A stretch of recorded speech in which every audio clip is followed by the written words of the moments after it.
Good morning. May I please the court? My name is Kim Mello, and I represent the trustee in this appeal. With me at counsel table is Patrick Broderick, who is the trustee's counsel in the trial court proceeding. I would like to reserve 2 minutes for rebuttal. This foreclosure action was filed 5 years ago. The default was not contested. As is common in these cases, it was, however, vigorously defended below. What is uncommon, and the reason the trustee is before this court today, is that this otherwise routine foreclosure proceeding went completely off course during the non-jury trial. This resulted in the entry of an involuntary dismissal that is fraught with legal error directly contrary to well-established and binding precedent. The trial judge was swayed and misled by the borrower's expert, Ms. Culley. Her testimony was the sole basis for almost every finding in the dismissal order. However, purported defects and transactions related to the sale of the pool of loans, which was the crux of her testimony, has nothing whatsoever to do with whether or not the trustee had the right to enforce this note in this foreclosure action. Ms. Culley's impermissible legal opinions were wholly irrelevant and should have been excluded or given no weight. This court's decision in Ulsac compels this result. That, however, did not occur. Instead, the trial judge's erroneous acceptance of Ms. Culley's testimony caused it to reach a result that is directly contrary to law. Okay, counsel, and then focusing a little bit more, because we know the background. Section 1 of the note, does it manifest an intent to take this note outside, to make this note a non-negotiable instrument? It does not. Section 1 basically defines who is the note holder, and it basically says that any person who takes the note by transfer, okay, is essentially the note holder. What happened below was the trial judge looked at that wording and said, transfer, that must mean lawful transfer. And that would take it outside of negotiability. But that's not what it says. Well, first of all, is that true? Would the addition of the word lawful to the phrase transfer, so would lawful transfer take this outside of negotiability? Well, I haven't seen a case that says that. But typically a transfer can be any type of transfer, whether it's lawful, whether it's a thief that gets the note. I mean, it's any type of transfer that can occur, under the UCC for negotiability purposes. Now, there is a case that I did cite, which essentially looked at this language, and it's the Horvath case, and basically said, you know what? This language does not disclaim negotiability. And I will say, I mean, this is a standard Fannie Mae, Freddie Mac form. There has been no Is that in the record? Is this the standard Fannie Mae, Freddie Mac form? Is it in the record? I mean, I think it's on the face of the note itself. I don't know that, I mean, the note says standard form, but I mean, that is what this is. I don't think there's ever been any dispute that that's what this is. I mean, this is the form that's used probably in 95% of cases. And, this court and Federal National Mortgage Association, made the point pretty clear. And I mean, it's not just this court, but it's courts from all the DCAs that have looked at this and says, what these promissory notes, I mean, they are negotiable. I mean, she just seemed to focus on that one specific definition of note holder without any authority and said, you know what, I'm going to read it the way I want to read it. And I'm going to read it more limiting than the definitions. Where did she get the idea of you had to put the word lawful into the note when it's not there? That I don't know. Because I don't believe there was really any testimony below other than Ms. Culley's testimony, which she, she basically said that in her opinion that the note was not negotiable. This was one of her bases. But I mean, that's an impermissible legal opinion that she should have never been able to make in this case. All right, so the other point, or another point that the trial judge focused on was Section 11 of the note. And again, the trial court indicated that section which is a reference to the mortgage and I guess other language, stop this from being a negotiable instrument?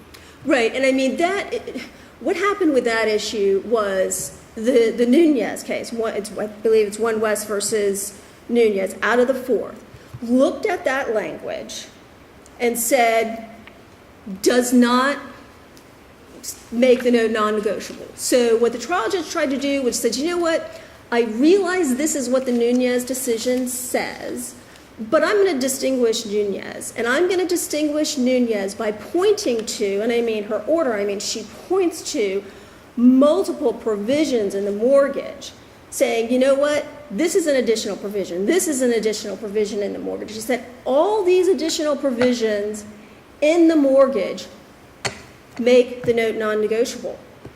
But what the law says is that it's only when the note itself incorporates the mortgage that it can be rendered non-negotiable.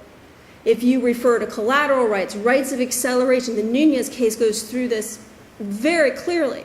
It says even that doesn't render the note non-negotiable. That note has to actually incorporate the mortgage. No language in the note that does that. And the Nunez decision makes that very clear because it relies on the exact same provision. Okay, there were some concerns about the business records. Yes.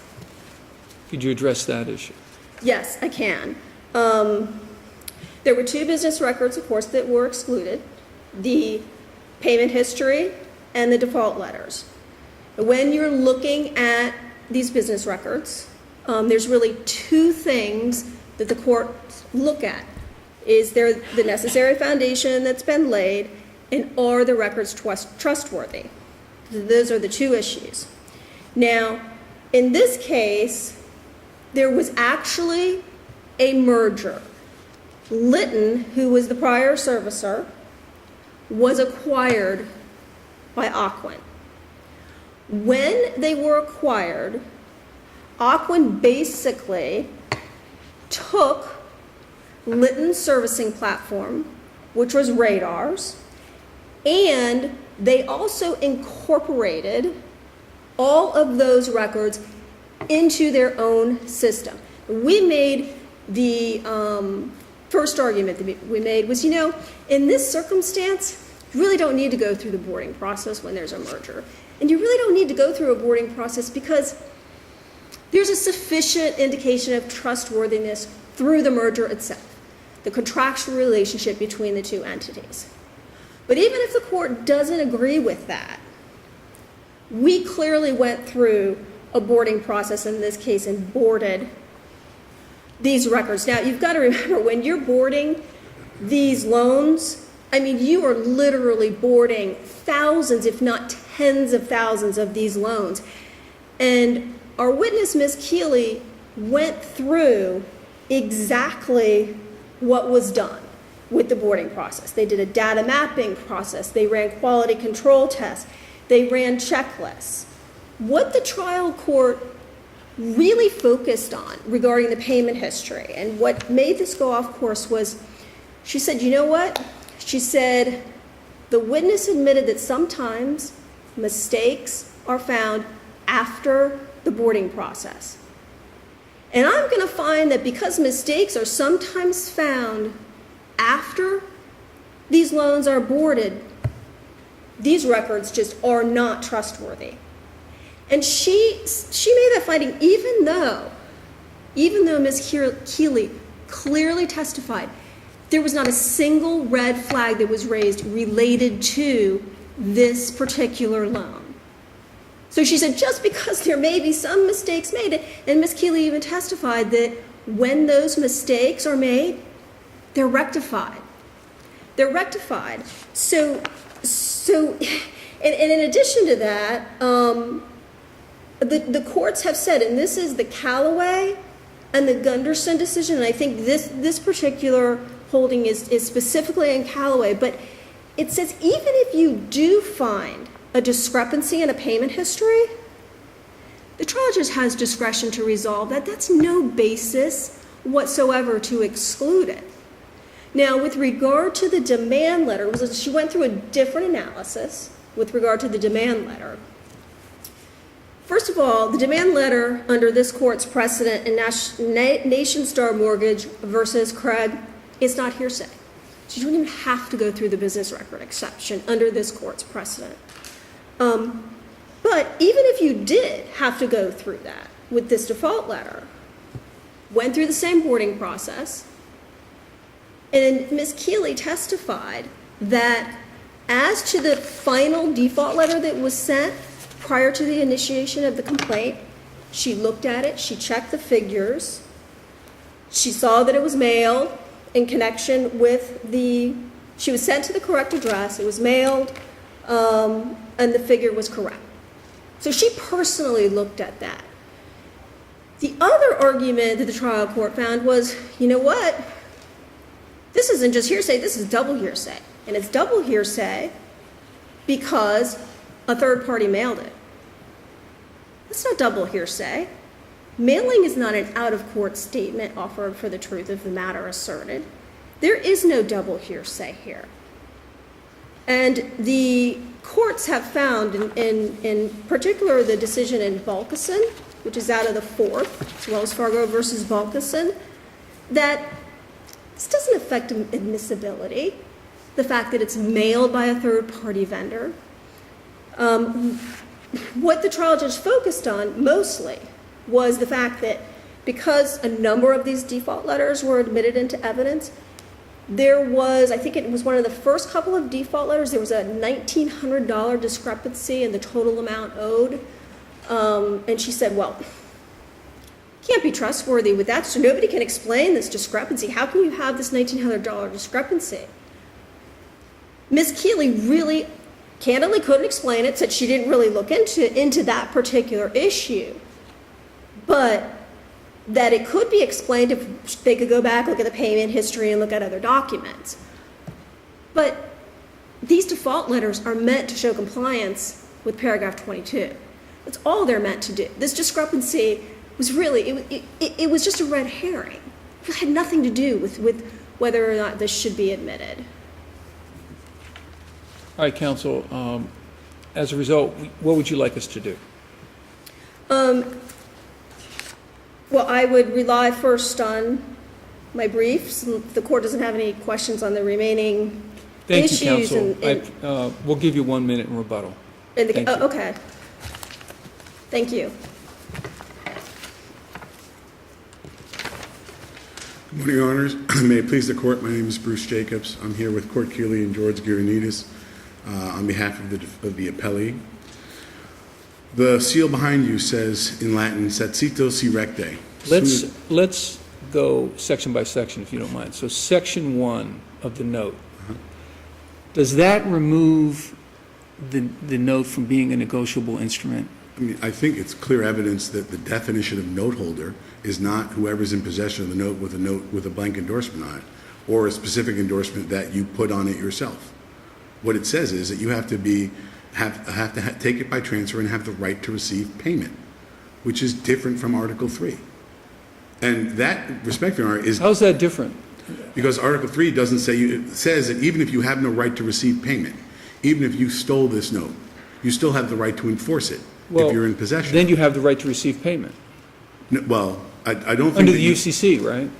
I think that you have the right... You didn't take it by transfer. You took it by theft. That's not a transfer. And you don't have the right to receive payment.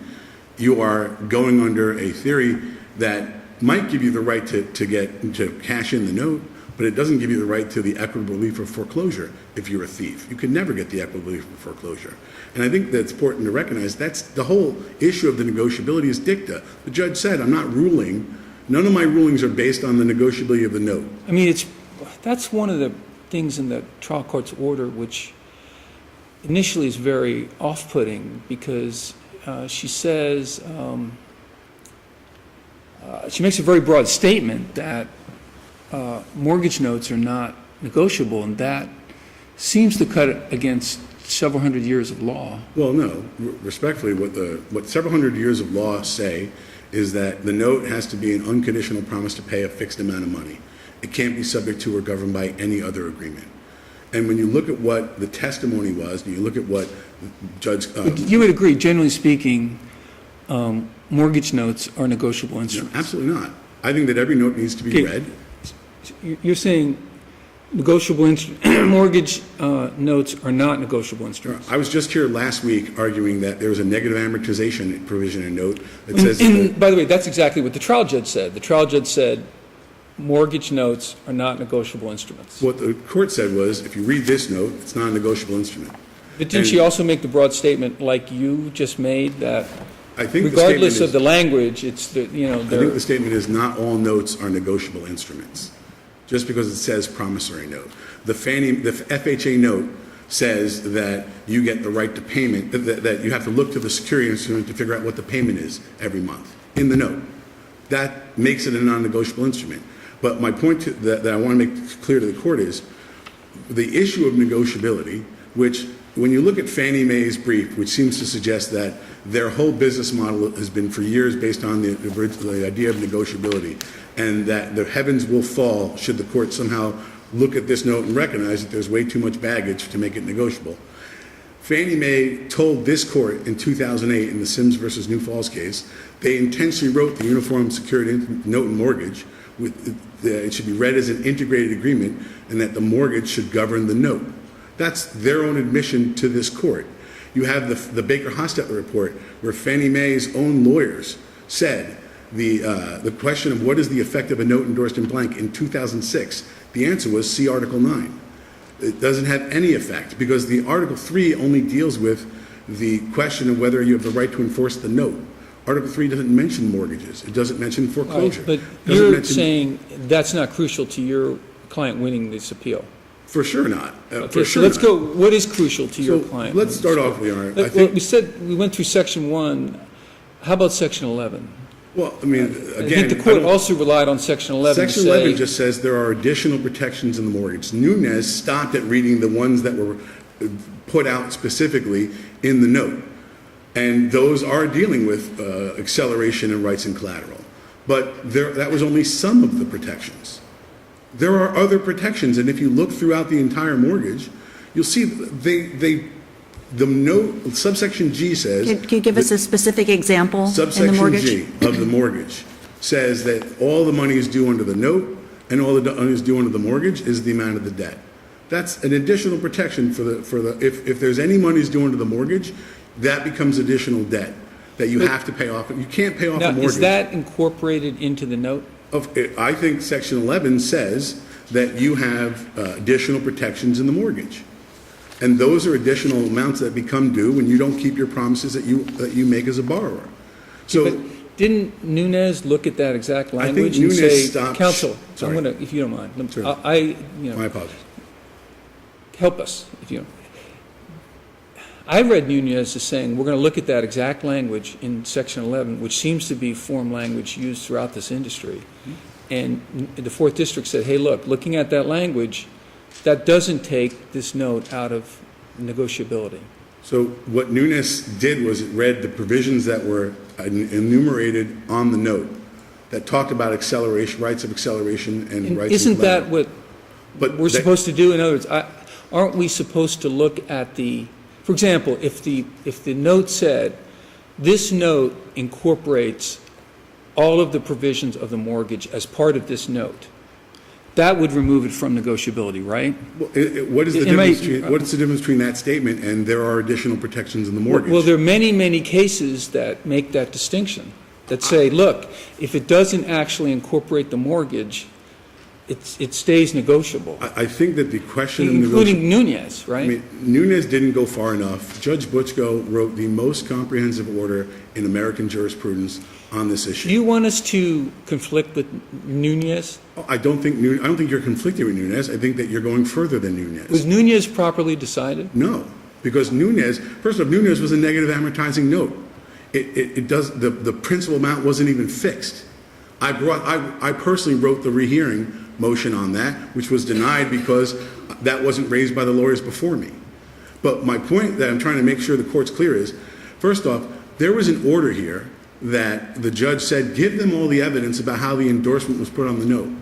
Because if the endorsement wasn't there until after 2008, when the originator went bankrupt, which is what that evidence would show, then it doesn't make a difference if the note's negotiable or not. They don't have a proper endorsement on it. I challenged the endorsement. They were ordered to produce the evidence. They didn't produce the evidence. Worse, they told the court we fully complied with that order. And then Mr. Jacobs, let me ask you this. Forgive my ignorance. Does a negotiable instrument have to be endorsed? Respecting the question of the negotiable instrument. Let's assume it's a negotiable instrument. I thought it was the holder in possession has the right to enforce the negotiable instrument. If you can prove ownership without the endorsement. Let's say it's a cash, let's say it's a check to cash. Right. That's a negotiable instrument, right? Sure. So let's say I have it. That's all you know. That's all the court knows. Right. That's all the bank knows. I can negotiate that. In other words, I can cash that, right? Even if you don't own it, absolutely. And even if there's not an assignment of it. All true. The question is that also true of a mortgage, assuming it's a negotiable instrument? Let's assume for the sake of the question, and I know you believe mortgages are not negotiable instruments. Right. Help me out here. We're going to set that aside. Assuming a mortgage is a negotiable instrument, and let's say there's no signature whatsoever, but some entity is holding it. Do they have the right to enforce it? The only way that you have the right to enforce a mortgage under Florida Supreme Court precedent that dates back to the 1800s is that you prove that you own and hold the note and mortgage. What if you're in possession of it? Is that it doesn't prove that you own and hold the note and mortgage. And respecting the law seems to have changed. And one of the big emperor has no closed moment. Help me out there, because I know I'm interrupting, but I would have thought that possession of the negotiable instrument would prove, be a prima facie case of quote unquote ownership or holding that would allow you to enforce it. If that's true, then why are we going under the theory under Article 3 that you don't have to be the owner? Like what I'm pointing out here, I'm trying to. That's my concern is if it's a negotiable instrument, why do we keep spending a lot of time talking about? I don't understand why we're spending so much time transfers. I'm trying to get to the issues that the judge ruled on. She didn't make her ruling on whether the note was negotiable. She made that clear. We're having a discussion that is dicta. The ruling that she made was there was unclean hands here, that they didn't comply with my orders. They told me they complied. And then we proved that they didn't comply. And we're supposed to be finding out there's more evidence that came out about what was really going on with these endorsements and assignments. There's also, when you look at the order that she gave, she said, right now there's a motion that carried with the case, whether or not you should relinquish this case or strike as sham or dismiss the appeal as premature. And what I'm arguing here is, Your Honor, you have the appellant has filed a brief that says, no, I don't care what Judge Butchko says, we did comply with the order. Because here's the pleading we filed that says we complied. Although they didn't give the attachments that were connected to that pleading. And when I gave those attachments connected to the pleading to show that they absolutely gave you a dead link to a PSA and the document they gave was a servicing agreement for the wrong trust, and they gave you a mortgage loan schedule that can't be the mortgage loan schedule for this trust because the default fields are not there, and they gave you an assignment mortgage which doesn't say when the endorsement got added to the note, all of that, they have now said, no, we did comply. And I'm suggesting to the court, forgetting about negotiability for a moment, we can't determine whether or not there is any propriety, whether you should reverse the court's order finding there's unclean hands because of no compliance, A, because the court hasn't finished presenting the evidence. There's evidence below that I'm asking to relinquish so we can have before the court that the documents didn't comply and that Ocwen has a contract management department that takes instructions from lawyers. We've let you go over. I'm sorry? We've let you go over. So as a result, what would you like this court to do? I'm asking the court to follow the law. Article 9 of the UCC, according to the Perez case, Article 9 of the UCC was revised since Rucker to clearly indicate that the assignment of mortgage securing a promissory note is a secured transaction. Thank you. That is the legislative Mr. Jacobs, rule. thank you. 60 seconds. Thank you. Two-pronged analysis that you have to undertake. Number one, is it a negotiable instrument? In this case, the answer is clearly yes, based on settled law. Number two, if it's a negotiable instrument, Article 3 controls, and Article 3 defines who is a holder. Here, we were clearly the holder of the note. Ownership, no relevance whatsoever to whether this note is enforceable. On the issue of unclean hands, he's just flatly wrong. The unclean hands findings, she didn't even make any findings based on the elements of unclean hands. She said there was a discovery violation. There was no finding that it was intentional. In fact, she even said, I don't know whether this is intentional or not. What documents he wants and what he's been asking for throughout the course of this case are documents that relate to the sale of this loan. It has nothing to do with whether the trustee has the right to enforce this note under Article 3. It is entirely irrelevant. And when this court hopefully enters its opinion, reversing the dismissal order, it would be, I think, extremely helpful. And in fact, the trial court is really asking for guidance. That's why she never went forward with these post-judgment proceedings.